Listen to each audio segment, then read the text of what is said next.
Hello friends, welcome to our YouTube channel computer study centre. मैं हूं आपका दोस्त सुनील कुमार और स्वागत करता हूं अपने इस यूट्यूब चैनल पे। हम सीख रहे हैं एमएस एक्सेल और एमएस एक्सेल सीखने की इस सीरीज में आज का जो हमारा टॉपिक होने वाला है वो है सिनेरियो मैनेजर। और मैं बता दूं कि लास्ट क्लास में हमने डेटा वैलिडेशन को टॉपिक को कवर किया था, जिसमें कि हमने ये तीन ऑप्शंस को देखा था, इसको हमने बेहतर देखा था और बहुत सारे एग्जाम्पल के साथ भी देखा था। अगर आप हमारे प्रीवियस वीडियो को नहीं देखे हैं तो प्लीज आप उसे एक बार चेक कर लें, क्योंकि डेटा वैलिडेशन जो है ना एमएस एक्सेल में डेटा एंट्री करने में मोस्ट इंपॉर्टेंट रोल अदा करता है। ठीक है, ये एक मोस्ट इंपॉर्टेंट टॉपिक है जो कि इंटरव्यू लेवल पे भी काम करता है and examination point of view से भी इंपॉर्टेंट है। ओके, तो इनको आप जरूर एक बार विजिट कर लें। आज हम बात करेंगे व्हाट इफ एनालिसिस ऑप्शन को, और व्हाट इफ एनालिसिस के अंदर अगर मैं चल के दिखाऊं आपको तो इसके अंदर भी आपको तीन ऑप्शन देखने को मिलेगा, जिसमें है सिनेरियो मैनेजर है, गोल सीक है एंड डेटा टेबल है। अगर मैं इनकी बात करूं तो सिनेरियो मैनेजर का वर्क होता है किसी एक सिनेरियो को मैनेज करना। सिनेरियो को मैनेज करने का मतलब क्या है कि कोई घटना घट चुका है और उसके कैलकुलेशन को अगर हमें देखना है, यानी कि बीते हुए समय के अगर कैलकुलेशन को अगर हमें रिमाइंड करना है, उसको हम एक समराइज तरीके से देखना चाहते हैं, तो उसके लिए हमारे पास होता है सिनेरियो मैनेजर। गोल सीक की अगर मैं बात करूं तो गोल सीक का मतलब होता है गोल को अचीव करना। अब गोल का मतलब तो यहाँ पे जो भी है वो सब किसी न किसी मैथमेटिकल टास्क से रिलेटेड होगा, यानी कि किसी अमाउंट को हमें अचीव करना है। कोई हमारा एक अमाउंट होगा जो कि टारगेटेड अमाउंट होगा और हमें उसको अचीव करना है अपने टेबल में कोई ना कोई चेंजेस करके। तो हमारा टेबल का जो भी प्रिंसिपल सेल होगा उसको चेंज करके हम डायरेक्ट अपने गोल को अचीव कर सकते हैं। तो बीच के जितने भी कैलकुलेशन हो वो सारे कैलकुलेशन खुद ब खुद कर ले, तो ये होता है गोल सीक। इवन हम इन सब का प्रैक्टिकल देखेंगे, एक एक करके देखेंगे। अभी मैं फिलहाल ब्रीफली इनका एक इन्फॉर्मेशन दे रहा हूं ताकि आपको ये क्लियर हो सके कि हम पढ़ क्या रहे हैं। डेटा टेबल क्या करता है कि हमारे डेटा के अकॉर्डिंग फ्यूचर में आने वाले कुछ अमाउंट्स का एक टेबल क्रिएट करके दे देता है। यानी कि सिंपल अगर बात करें तो फ्यूचर की वैल्यूज को देखना है तो डेटा टेबल, प्रीवियस जो भी कैलकुलेशन हुए हैं उनको समराइज तरीके से देखना है तो वो है scenario manager, and goal seek जो है कि वो हमारे कोई टारगेटेड अमाउंट को अचीव करने में हेल्प करेगा। तो ये तीनों के तीनों हम देखेंगे, डिस्कस करेंगे। लेकिन फिलहाल आज का जो हमारा टॉपिक है वो है सिनेरियो मैनेजर, और हम एक सिनेरियो लेके चलते हैं। सिनेरियो मैनेजर की क्लास शुरू करने से पहले हम हमेशा की तरह आपसे एक रिक्वेस्ट करते हैं कि अगर आप हमारे इस चैनल से नहीं जुड़े हैं तो प्लीज हमारे इस चैनल से जुड़ जाएं, क्योंकि आपको यहाँ पे फ्री एजुकेशन का एक बहुत बड़ा प्लेटफॉर्म मिलने वाला है। ओके, क्योंकि यहाँ पे बहुत सारे कोर्स अभी अपलोड हो चुके हैं और बहुत सारे कोर्स अभी आने वाले हैं, और जो कि सब कुछ फ्री ऑफ कॉस्ट होने वाला है। तो अभी तक अगर हमारे इस चैनल को सब्सक्राइब नहीं किए हैं तो हमारे इस चैनल को सब्सक्राइब करके बेल आइकन प्रेस कर ले, ताकि जब भी कोई नई वीडियो अपलोड हो नोटिफिकेशन आपको सबसे पहले मिले। ओके, तो चलिए अब हम इस सिनेरियो को समझते हैं। तो हमने एक केस लिया है, एक सिनेरियो है मंथली कैश फ्लो। ठीक है, अब ये एक बंदा है जिसका नाम है राहुल सिंह, और राहुल सिंह का जो सैलरी है वो 10,000 रुपये पर मंथ सैलरी है। अब इनका जो कैश फ्लो है यानी कि खर्च है, तो एक महीने की सैलरी में तो फर्स्ट डे मान लीजिए कि हम मान लेते हैं कि 1 तारीख को इनको 10,000 रुपये मिल गया। लेकिन अब ये मंथली पूरा एक्सपेंस कैसे करते हैं, कितना इनके पास सेविंग बचता है या नहीं बचता है, तो इनका हर मंथली हम रिकॉर्ड एंट्री करने वाले हैं। ओके, तो मैं थोड़ा सा टेबल को और जरा जूम करके आपको यहाँ पे समझाने की कोशिश करूँ। तो यहाँ पे आप देख सकते हैं कि ये नेम है, राहुल है, सैलरी है 10,000 रुपये है। यहाँ पे नीचे वाले जो सेल कलर हैं इनमें आपको देख सकते हैं जो कि रूम रेंट है, इलेक्ट्रिक बिल है, वाटर बिल है, फूड बिल है एंड अदर एक्सपेंस है। इनका कॉरेस्पॉन्डिंग इनका अमाउंट लिखा हुआ है कि एक मंथ में इनका टोटली एक्सपेंस कितना होता है। तो ये मंथली एक्सपेंस का रिकॉर्ड हो गया, और यहाँ पे लास्ट नीचे जो ग्रीन कलर आपको दिख रहे हैं इनमें टोटल किया गया है, यानी कि टोटल एक्सपेंस कितना है तो इतना टोटल किया गया। मैं एक बार इनके कैलकुलेशन भी आपको करके दिखा देता हूं कि यहाँ पे कैलकुलेशन एक्चुअली हुआ क्या है। तो यहाँ पे सम फॉर्मूला लगा हुआ है, और सम में हमने इन टोटल एक्सपेंस को सिलेक्ट कर लिया है ताकि यहाँ पे टोटल एक्सपेंस हमारा यहाँ पे निकल जाए। और हम यहाँ पे निकालना चाहते हैं टोटल सेविंग, यानी कि 10,000 की जो मेरी सैलरी है उसमें से हमने इतना खर्च कर देते हैं, 7,700 रुपये अगर हम खर्च कर देते हैं तो हमारे पास कितना रुपया बचेगा। तो हमने यहाँ पे सैलरी में से खर्च को माइनस कर दिया, जितना बचा हमारा उतना सेविंग अमाउंट हो गया। ओके, तो 2300 रुपये इनका बच रहा है एक मंथ में। लेकिन इस तरह के बहुत सारे मंथ है और हर मंथ में हो सकता है कि डिफरेंट एक्सपेंस हुआ हो, तो उस केस में हर महीने इन्होंने कितना अपने अमाउंट को सेव किया है, इसका हम रिकॉर्ड देखना चाहते हैं। इस डेटा पे हम एनालाइज करना चाहते हैं। सबसे पहले मैं बता दूं एनालाइज का मतलब क्या होता है, विश्लेषण करना। जो समय हमारा बीत चुका है, हम बीते हुए समय को एक बार समराइज करके देखें, अपने बैक में जाकर देखें कि हमारा जो समय बीता है वो किस तरीके से बीता है, और अगर हमें उनसे कुछ सीख लेनी चाहिए तो कैसे सीख लेनी चाहिए। जब तक हम डेटा को देखेंगे नहीं, उनको एनालाइज नहीं करेंगे, उन पे विचार विमर्श नहीं करेंगे, तब तक हम आगे अपने फ्यूचर को इम्प्रूव नहीं कर सकते। तो वही अपने आगे आने वाले टाइम को इम्प्रूव करने के लिए हमें अपने बीते हुए कल में एक बार झांकना पड़ता है, देखना पड़ता है। तो हम वही यहाँ पे करने वाले हैं कि जो राहुल सिंह हैं, इनके कुछ प्रीवियस रिकॉर्ड को हम देखेंगे, उन पे विचार विमर्श करके फिर हम आगे अपने फ्यूचर प्लान को सेट कर सकते हैं, ताकि हमारे पास कुछ ज़्यादा अमाउंट बच सके, हमारे पास पैसा सेविंग हो सके। ये तो खैर एक सैलरी का केस हो सकता है। आप इस तरह के कोई शॉप का ले सकते हैं, कोई मॉल का ले सकते हैं, बहुत सारे कंपनीज हैं, उनका भी आप इस तरह का डेटा पे आप एनालाइजिंग कर सकते हैं। फिलहाल हम समझने के लिए बहुत ही साधारण सा टेबल लिए हैं, तो चलिए हम इस पे अब सिनेरियो मैनेजर करके दिखाते हैं आपको। लेकिन सबसे पहले मैं आपको बता दूं इन सेल का नाम क्या है, ठीक है। मोस्ट इंपॉर्टेंट है एक चीज जो कि आपको ध्यान देनी चाहिए। यहाँ पे मैं थोड़ा सा ध्यान दें, ये जो एरिया है इसको हम बोलते हैं एड्रेस बार या नेम बॉक्स। जो भी हम सेल सेलेक्ट करेंगे, इस सेल का वहाँ पे नाम आ जाएगा। जैसे यहाँ पे E11 आ रहा है, यहाँ पे सैलरी वाले को अगर हम सेलेक्ट करें तो E9 आ रहा है, क्योंकि ये E नंबर कॉलम है और यहाँ पे ये सभी E नंबर के और उसके कॉरेस्पॉन्डिंग यहाँ पे आपको रो नंबर भी दिखाई दे रहे हैं। तो हर सेल का एक एक नाम है। जैसे कि यहाँ पे लिख रहा है E13, लेकिन E13 लिखने से हमें समझ नहीं आ रहा कि E13 में कौन सा डेटा है। कहीं ऐसा हो जाए कि यहाँ पे E13 की जगह पे इलेक्ट्रिक बिल लिख दे तो कितना आसान हो जाएगा हमें समझने के लिए कि ये जो सेल है ये इलेक्ट्रिक बिल को रिप्रेजेंट कर रहा है, ये जो सेल है ये रूम रेंट को रिप्रेजेंट कर रहा है। जो कि E11 यहाँ पे आपको देखने को मिल रहा है। E11 के जगह पे अगर हम सेल का नाम चेंज कर दें तो हमें डेटा को समझना आसान हो जाएगा। इसलिए सबसे पहले हम इस डेटा के नाम को चेंज करते हैं।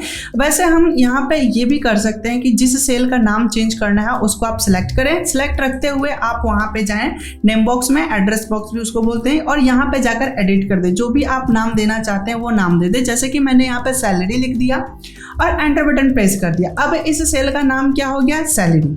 ओके, यानी कि हमें बाद में पता चलेगी अगर ये जो 10,000 है, ये 10,000 क्या है, तो ये 10,000 हमारा सैलरी है, ये सेल का नाम है। इससे हमें पता चल जाएगा कि इसमें सैलरी का अमाउंट रखा हुआ है। ओके, तो इसी तरह से हमें इन सभी सेल का नाम देना है, लेकिन एक एक नाम देंगे तो बहुत सारा टाइम किल होगा। तो हम ऐसा कर लेते हैं, इन दोनों को सिलेक्ट कर लेते हैं और लेफ्ट वाला नाम राइट वाले सेल का होना चाहिए। तो इसके लिए हम क्या करेंगे, तो हम यहाँ पे आएंगे फॉर्मूलाज टैब में, उसके बाद हम यहाँ पे आएंगे क्रिएट फ्रॉम सिलेक्शन। ठीक है, यहाँ पे आपको दिख रहा है क्रिएट फ्रॉम सिलेक्शन, और यहाँ पे आते ही एक विंडो अपीयर होगा और इस विंडो में आपको क्या दिख रहा है, लेफ्ट कॉलम ऑलरेडी सिलेक्टेड है। आप इनको जस्ट ओके कर देंगे। ओके, जैसे मैंने यहाँ से ओके किया, अब मैं यहाँ पे दिखाऊं कि हर सेल का नाम चेंज हो चुका है, इलेक्ट्रिक बिल हो चुका है, वाटर बिल हो चुका है। आप इस जगह पे आप नोटिस करें, जो भी हम सेल सेलेक्ट कर रहे हैं सबका नाम चेंज हो चुका है। सिमिलरली मैं इसको भी कर लो। ध्यान दीजिए आपको कहाँ जाना है, फॉर्मूलाज टैब में जाना है, क्रिएट फ्रॉम सिलेक्शन में जाना है, लेफ्ट कॉलम सिलेक्ट होना चाहिए क्योंकि हमारा टेबल वर्टिकल है। अगर आपका टेबल हॉरिजॉन्टली हो तो आपको टॉप रो सिलेक्ट करना चाहिए। ओके, फिलहाल मैं ओके करता हूँ और ये हमारा सारा का सारा नेम चेंज हो चुका है एक बार में। चलिए, तो हमने इन टेबल को अरेंज कर लिया। अब हम सिनेरियो मैनेजर बनाने वाले हैं। तो सिनेरियो मैनेजर बनाने के लिए हम चलते हैं डेटा टाइप के अंदर। डेटा टाइप के अंदर आने के बाद अबाउट इफ एनालिसिस में जाएं और फिर सिनेरियो मैनेजर ऑप्शन को ऑन करें। तो यहाँ पे एक विंडो अपीयर होता है जिसमें हमें कुछ पूछ रहा है, ऐड करना, डिलीट करना, मर्ज करना, समरी करना। तो फिलहाल तो हमें ऐड ही करना है। तो हम पहला केस ऐड करने वाले हैं, पहला सिनेरियो ऐड करने वाले हैं। तो हमने यहाँ से ऐड किया और यहाँ पे मैं जरा जूम करके आपको दिखाऊं, यहाँ पे क्या रहा है सिनेरियो नेम। सपोज मान लीजिए कि हम कुछ प्रीवियस मंथ के, अब आने वाले मंथ की तो हम एंट्री नहीं कर सकते, लेकिन हम कुछ प्रीवियस मंथ की एंट्री कर सकते हैं। लेकिन जब आप ये रियल लाइफ में करेंगे तो अपने करंट मंथ का ही एंट्री करेंगे और फिर बाद में फ्यूचर में जाके हम सिनेरियो मैनेजर कर सकते हैं। लेकिन अभी हमें समझना है तो हम प्रीवियस डेट में एंट्री कर लेते हैं। प्रीवियस में, और तब हमें समझना थोड़ा सा आसान हो जाएगा। जैसे कि आज का भी मंथ जो चल रहा है हमारा अगस्त मंथ चल रहा है, जिस डेट में अभी ये रिकॉर्डिंग हो रहा है, तो मैं कुछ प्रीवियस डेट रख लेता हूँ, मैं कुछ भी रख लेता हूँ, ठीक है। फिलहाल हम समझने के लिए जनवरी फरवरी रख लेते हैं, ओके। फिलहाल हमने यहाँ पे लिख लिया जैन, ठीक है, शॉर्ट में। उसके बाद अगला हमारे पास आ रहा है चेंजिंग सेल। अब हमें किस सेल को चेंज करना है, तो सैलरी तो हमारा फिक्स रहेगा, चेंज क्या होगा, तो चेंज होगा तो हमारे खर्चे में ही तो चेंज होगा, और टोटल एक्सपेंस और टोटल सेविंग तो हमारा फॉर्मुलेटेड वैल्यू है, जो भी यहाँ पे डेटा चेंज होगा उस हिसाब से यहाँ ऑटोमेटिक चेंज हो जाएगा। तो हमें जिसमें चेंज करना है, हमें उस सेल को सिलेक्ट करना है। तो सैलरी हमारा ऑलरेडी वही रहेगा, तो सैलरी हमें सिलेक्ट नहीं करना है, और हम यहाँ से अपने इस डेटा को सिलेक्ट कर लेते हैं जो भी हमारा चेंजेबल है, ओके। ध्यान रखना है इनका कि आपको चेंजेबल का ही चेंज करना है। अगर आप सैलरी भी सिलेक्ट करना चाहते हो तो नो इशू, आप इसको भी सिलेक्ट कर सकते हैं, ठीक है। एक हमने सेलेक्ट कर लिया, हमने इसको भी सिलेक्ट कर लिया। जो भी आप यहाँ से सिलेक्ट करेंगे वो सब कुछ आपके टेबल में दिखेगा, लेकिन आप कोशिश करें वही जो कि चेंजेबल हो, बाकी कोई दिक्कत नहीं है। आगे हम बढ़ते हैं। आगे यहाँ पे हमसे पूछ रहा है कमेंट, आप कोई कमेंट देना चाहते हैं तो दे सकते हैं, अदरवाइज आगे बढ़ सकते हैं। यहाँ पे डिफॉल्ट कमेंट लिखा हुआ है। ये जो सिनेरियो बनाया जा रहा है ये मेरे नाम से बनाया जा रहा है, और आज का डेट लिख रहा है 22 अगस्त 2021, ओके, ठीक है। फिलहाल हम ओके करते हैं, और कुछ इसमें मसला नहीं है, बस सब कुछ इजी है। बस आपको सिनेरियो का नाम देना है और जो चेंज होने वाले सेल है उनका नाम देना है, ओके मैंने किया, ठीक है। अब यहाँ पे जरा ध्यान दीजिए कि यहाँ पे लिख रहा है salary, room rent, electric bill, water bill and food bill. अच्छा हाँ, जरा ध्यान देखिए, यहाँ पे हमने रूम रेंट लिखा है, लेकिन यहाँ पे रूम रेंट के बीच में अंडरस्कोर आ रहा है, इसमें नहीं आ रहा है। क्यों नहीं आ रहा? अच्छा मैं बता दूं कि अगर हम यहाँ पे इन सेल का नाम चेंज नहीं करते तो यहाँ पे सेल का नाम या नहीं आता, ठीक है। यहाँ पे सेल का नाम आता है E11, E9, E10, इसी तरह से यहाँ पे आता, जो कि समझना थोड़ा सा मुश्किल हो जाता है, लेकिन वही हमने नाम चेंज कर दिया तो यहाँ पे हमें समझना आसान हो गया है कि रूम रेंट की वैल्यू चेंज करना है, इलेक्ट्रिक बिल की वैल्यू चेंज करना है, ठीक है। तो हमने जनवरी महीना में सैलरी हमें कितना मिल रहा था, तो 10,000 मिल रहा था। रूम रेंट कितना दे रहे थे, तो रूम रेंट मान लेते हैं कि हम उस टाइम रूम रेंट 2000 रुपीज पे कर रहे थे, ठीक है। मैंने यहाँ पे 2000 रुपीज कर दिया। इलेक्ट्रिक बिल जनवरी महीना में ठंडा का मौसम था तो उस टाइम बहुत कम आया करता था, सपोज मान लेते हैं कि हमारा 100 रुपये का ही बिल गिर रहा था, ठीक है। वाटर बिल भी हमारा कम था तो वाटर बिल भी हम कुछ कम कर लेते हैं, 100 रुपये वाटर बिल कर लेते हैं। फूड बिल में थोड़ा सा ज़्यादा खर्च हो जाता था, ठंडा का दिन था, तो फिलहाल हम यहाँ पे कर लेते हैं 2500 कर लेते हैं, ठीक है। हमने यहाँ से 2500 रुपया फूड बिल कर लिया, ओके। और अदर एक्सपेंस की बात करें तो अदर एक्सपेंस 1000 के जगह पे हम यहाँ पे 1500 रुपया कर देते हैं, क्योंकि मार्केट से कुछ खाने पीने अदर एक्सपेंस हो ही जाते हैं ठंडे के दिन में, ठीक है। तो ये हमने कुछ सिनेरियो है अपने विचार से, हमने जो भी हमने केस लिया है अपने हिसाब से हमने सेट कर लिया। आप अपने हिसाब से अपने डेटा के अकॉर्डिंग अपना वैल्यू सेट कर लेंगे, ठीक है। अब मैं इसको ओके करता हूँ। जैसे मैंने यहाँ से ओके किया, एक हमारे जनवरी नाम से सिनेरियो बन के रेडी हो चुका। हमें और सिनेरियो बनाना है तो हम ऐड करेंगे, एक और हमारा आ गया, हम फरवरी महीना के लिए बना लेते हैं, ठीक है। और ये हमारा चेंजिंग सेल ऑलरेडी सिलेक्टेड है, सब कुछ ठीक है, हमने ओके किया। फरवरी महीना में भी हमारा जो रूम रेंट था वो उतना ही था, 2000 था, ठीक है। हम यहाँ से चेंज कर लेते हैं, 2000 हो गया। और यहाँ पे इलेक्ट्रिक बिल बढ़ा लेते हैं थोड़ा सा, 400 कर लेते हैं, उस टाइम 400 आ गया था। और वाटर बिल हमारा 150 रुपया आ गया था वाटर बिल, ठीक है। और फूड बिल हम 3000 रहने देते हैं। और यहाँ पे हमारा अदर एक्सपेंस 1000 रुपये रहने देते हैं। अपने चॉइस के हिसाब से चेंज कर सकते हैं। चॉइस की मतलब यहाँ पे चॉइस की जरूरत नहीं होती, जो आपका एक्चुअल डेटा होगा उसको आपको यहाँ पे एंट्री करना होता है। जो भी आप इसको जरा रियल लाइफ से जोड़ के देखेंगे तो आपको समझ में आएगा कि आपने हर मंथ कितना खर्च किया है इन पे, उसका रियल आपको एंट्री करना है। लेकिन अभी हम समझने के केस में हम कुछ चेंज कर लेते हैं, या हम ये मान के चल रहे हैं कि इतना हमारा खर्च हुआ होगा, ठीक है। इसमें कंफ्यूज नहीं करना है, आपको अपना रियल डेटा एंट्री करना है। फिलहाल हम ओके कर लेते हैं। हमने 2 मंथ का बना लिया, एक और मंथ का हम बना लेते हैं, मार्च का हम बना लेते हैं। और यहाँ पे हमारा सब कुछ ठीक है, हमने ओके किया। और यहाँ पे सैलरी उतना ही है। और रूम रेंट मार्च से हमारा 3000 रुपया हो गया, तो हमने रूम रेंट 3000 ले लेते हैं। इलेक्ट्रिक बिल हमारा 500 आ गया था, ठीक है। वाटर बिल भी हमारा 200 आ गया था। लेकिन फूड बिल में हमारा क्या हो गया था कि कुछ हमारे गेस्ट आ गए थे उस मंथ में, तो हमने 4000 रुपीज़ उसमें एक्सपेंस कर दिया था। और यहाँ पे हमने अदर एक्सपेंस हम 2000 कर लेते हैं, ठीक है। तो यहाँ पे हमारे कुछ खर्चे बढ़ गए थे, ठीक है। और क्योंकि गेस्ट आ गए थे हमारे पास तो खर्चे तो बढ़ने ही बढ़ने हैं, तो हमने ये खर्चे खर्च बढ़ा लिया और ओके कर लिया। तो हमने 3 मंथ का बना लिया और इसी तरह से और आप ऐड कर सकते हैं अपने, जैसे जैसे आपका मंथ बढ़ते जाएगा आप एंट्री करते जाएंगे। फिलहाल मैं इन सबको क्या करना चाहता हूँ, तो ये 3 तरीके का हमने सिनेरियो बनाया है और ये जो चल रहा है ये अभी करंट का सिनेरियो चल रहा है, यानी कि जनवरी फरवरी मार्च, यानी हमें मान के चलते हैं कि ये अप्रैल का सिनेरियो है। ठीक है, फिलहाल हम इसको क्या कर रहे हैं, तो इसको हम कर रहे हैं समराइज करके हम देखना चाहते हैं। तो जैसे हम समरी पे क्लिक करेंगे, एक हमारा सिनेरियो मैनेजर का एक और विंडो अपीयर हुआ जो कि बता रहा है कि सिनेरियो समरी करना है। तो यस ओके, और यहाँ पे रिजल्ट सेल, अच्छा हाँ ये इंपॉर्टेंट चीज है, इसको ध्यान रखिएगा। यहाँ पे रिजल्ट सेल दिखा रहा है कि जो भी फॉर्मूला वाला सेल होगा उसको हम यहाँ पे सिलेक्ट करेंगे। ठीक है, पिछले वाले केस में हम फॉर्मूला वाले सेल को नहीं सिलेक्ट करेंगे, जब सिनेरियो समरी करेंगे उस टाइम पे हम फॉर्मुलेटेड सेल को सिलेक्ट करते हैं और यहाँ से हम क्या करेंगे, ओके करेंगे। जैसे ही हमने ओके किया, आप यहाँ पे देख सकते हैं कि एक हमारा सिनेरियो मैनेजर बहुत ही खूबसूरत तरीके से बनकर रेडी हो चुका है और एक नए सीट में रेडी हुआ है। ओके, और यहाँ पे मैं थोड़ा सा जूम करके आपको दिखाऊं तो यहाँ पे देख सकते हैं कि ये जो चेंजिंग सेल है उनका नाम दिख रहे हैं, salary, room rent, electric bill, water bill, food bill. और अगर हम सेल का नाम चेंज नहीं करते तो हो सकता है कि आपके कंप्यूटर आपके MS एक्सेल में यहाँ पे कुछ नंबरिंग करके लिख रहा हो, डॉलर साइन लगा के लिख रहा हो, तो वो सेल का नाम है। आप सेल के नाम को एक बार चेंज कर लेंगे तो ये प्रॉब्लम दूर हो जाएगा। यहाँ पे डॉलर जैसे मेरे केस में क्या होता, अगर मैं ये सेल का नाम चेंज नहीं करता तो मेरा सैलरी जो वो E9 नंबर सेल में था। ठीक है, तो वहां पे लिखता $E9। ठीक है, इसी तरह आपका भी आ रहा होगा, इसी तरह से आपका भी आ रहा होगा अगर आपने सेल का नाम चेंज नहीं किया है तो। ठीक है, तो फिलहाल सेल नेम के इशू आप समझ चुके हैं। अब यहाँ पर देखें तो ये हमारा करंट वैल्यू है जो कि अभी हमने दिखा था, 7,700 रुपये का खर्च हुआ था और 2300 रुपया हमारा बचा था।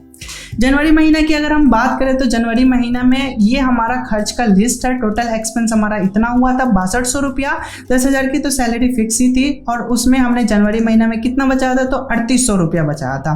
फिर फरवरी महीने में हमने खर्च कितना किया था, 6500 रुपया खर्च किया था और कितना बचाया था, तो 3450 रुपया बचाया था। मार्च महीना में हमने कितना खर्च किया है, तो 9700 रुपया खर्च किया है और 300 रुपया का हमने बचत किया है। तो अब आप इस पूरे 3 महीने के डेटा को एनालाइज कर सकते हैं। आप समझ सकते हैं कि ये देखिए कितना खर्च हो रहा है और कितना बच रहा है। तो इस केस में आप क्या कर सकते हैं कि थोड़ा सा अपने खर्चे पे कंट्रोल कर सकते हैं। ठीक है, और जो अननेसेसरी खर्च है उन पे भी आप बचा सकते हैं, लेकिन ये समझ में तब आएगा जब आप इस डेटा को देखेंगे। तब हम लोग पैसे को यूज करते हैं, खर्च कर देते हैं, कमाते हैं, खर्च कर देते हैं और हम उसका कोई हिसाब किताब नहीं रखते, इसलिए हमें जो हमसे फिजूल खर्च होता है उसका हमें ध्यान ही नहीं रहता। लेकिन आपको ध्यान रखना चाहिए, फिजूल खर्च पे रोक लगाना चाहिए, तभी आपका फ्यूचर सिक्योर हो सकता है और आप बहुत अच्छे फ्यूचर सेट कर सकते हैं और फाइनेंशियल सिक्योर भी हो सकते हैं।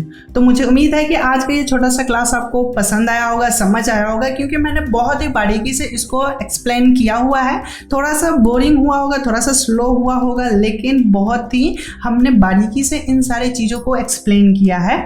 अगर फिर भी आपको कोई डाउट या कंफ्यूजन रह गया हो तो इस वीडियो लेक्चर को एक बार आप जरूर रिपीट करके देखें। अगर फिर भी रह जाता है कुछ डाउट या कंफ्यूजन तो आप हमें कमेंट सेक्शन में कमेंट करके बेझिझक पूछ सकते हैं। हम हर एक कमेंट्स का रिप्लाई करते हैं और मैं कोशिश करूंगा आपके प्रॉब्लम को सॉल्व करने के। आपका जो भी कंफ्यूजन होगा उसको मैं 100% क्लियर करूंगा। तो बिना हेजिटेशन आप हमें कमेंट सेक्शन में कमेंट करके अपने जो भी डाउट या कंफ्यूजन है आप हमसे पूछ सकते हैं।